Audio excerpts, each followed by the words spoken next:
Selamat siang. Siang. Selamat ya, Anda bisa berada di tahap interview. Bisa ceritakan sedikit tentang diri Anda? Baik Ibu, terima kasih atas kesempatan yang sudah diberikan. Perkenalkan, nama saya Selawati. Saya lulusan dari SMK Prakarya Internasional, jurusan Otomatisasi dan Tata Kelola Perkantoran. Selama menempuh pendidikan, saya banyak belajar terkait administratif dan manajerial yang relevan gitu, seperti pengarsipan dokumen, pengelolaan dokumen maupun komunikasi yang efektif. Saya sangat antusias untuk bisa bergabung di Human Capital gitu, karena di Human Capital ini akan membantu saya untuk berinteraksi dengan banyak orang dan mendukung mereka mencapai potensi terbaiknya gitu. Oke, baik. Kenapa Anda tertarik melamar di PT Ridho Sejahtera? Karena Human Capital ini merupakan salah satu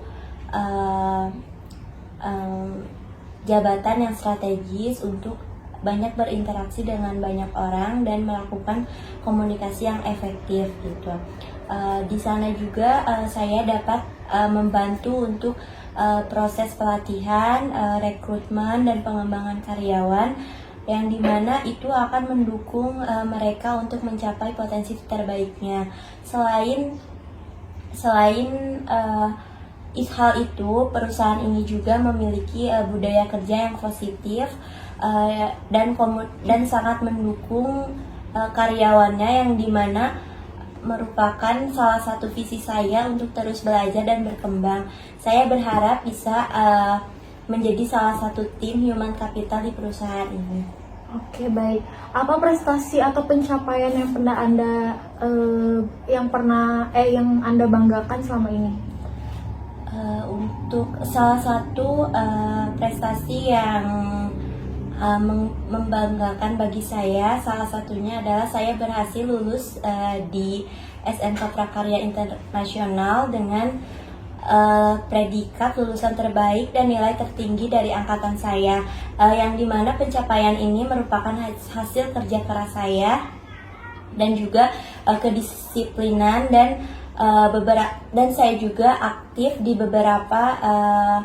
mengikuti beberapa praktik kerja yang relevan dengan bidang administratif gitu. Saya juga sangat mengedepankan motivasi untuk terus belajar dan bekerja keras, yang dimana saya dapat mengaplikasikannya di dalam dunia kerja gitu, yang nantinya akan mendukung keprofesionalan saya dalam bekerja di perusahaan ini. Oke, baik.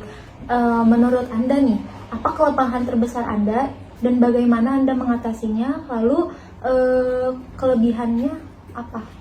Untuk kelemahan saya, yang pertama, saya itu cenderung perfeksionis, jadi terlalu memerhatikan hal-hal yang detail, yang dimana itu akan membuang cukup banyak waktu ya. Nah, dari situ saya mulai lebih memprioritaskan hal-hal mana saja yang harus didahulukan gitu.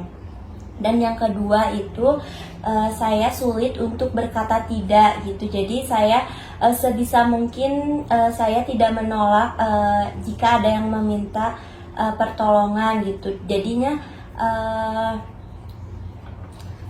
pekerjaan yang lain terkesampingkan, tetapi dari hal tersebut saya jadi bisa lebih mengatur mana saja yang harus lebih diprioritaskan. Dan yang terakhir, saya memiliki pengalaman kerja yang terbatas, tetapi itu bukan menjadi hal yang bermasalah karena saya mampu belajar hal-hal baru dan siap belajar dari nol. Dan untuk kelebihannya, salah satunya adalah saya cepat beradaptasi di lingkungan manapun, dan itu akan membantu saya jika harus berada di lingkungan yang baru. Yang kedua itu saya memiliki komunikasi yang cukup baik, tulisan maupun lisan gitu. Jadi akan mempermudah saya dalam berkoordinasi dengan tim gitu. Oke. Pernahkah Anda menghadapi masalah besar dalam suatu proyek atau pekerjaan, bagaimana cara Anda menyelesaikannya? Kalau untuk permasalahan, saya pernah ditunjuk menjadi ketua anggota kelompok, dan ada masalah karena beberapa anggota kelompok saya ada yang kurang aktif. Nah, saya mencoba untuk berdiskusi dan mengkomunikasikan hal itu, dan ternyata ada beberapa dari mereka itu kurang paham dan kurang komunikasi gitu. Nah, dari situ saya mulai membagi-bagi tugas gitu ya. Anjing, ayo baterai iya. Sok tinggal. Nah, lanjutkan deh, ini dipotong. Ulang di berartinya. Nah, itu Oke. kelompok. Oke. Pernahkah Anda menghadapi masalah besar dalam suatu proyek atau pekerjaan? Bagaimana cara Anda menyelesaikannya? Saya pernah ditunjuk untuk menjadi ketua dalam suatu kelompok. Di situ ada beberapa orang anggota kelompok saya yang kurang komunikasi dan kurang berkontribusi dalam pekerjaannya gitu. Nah, saya mencoba diskusi dan mengkomunikasikan hal itu ke setiap anggota kelompok, dan ternyata mereka kurang memahami dan kurang tahu akan tugasnya dan perannya seperti apa. Dari situ saya mulai membagi-bagi tugas dan memberi pemahaman terkait hal apa saja yang harus dikerjakan gitu, dan selalu memfollow up gitu ya terkait tugasnya. Nah, dari situ kami menyelesaikan tugas tepat waktu dan semua orang merasa terlibat dan didukung. Oke, apa perubahan yang pernah Anda buat di tempat Anda bekerja atau organisasi sebelumnya? Perubahan yang saya buat ini lebih ke self improvement, yang dimana komunikasi dan manajemen waktu. Nah, karena komunikasi dan manajemen waktu ini sangat berpengaruh di tempat kerja, dari situ saya mulai mengikuti kursus online terkait komunikasi, manajemen waktu, dan manajerial gitu. Karena itu sangat penting untuk karir saya.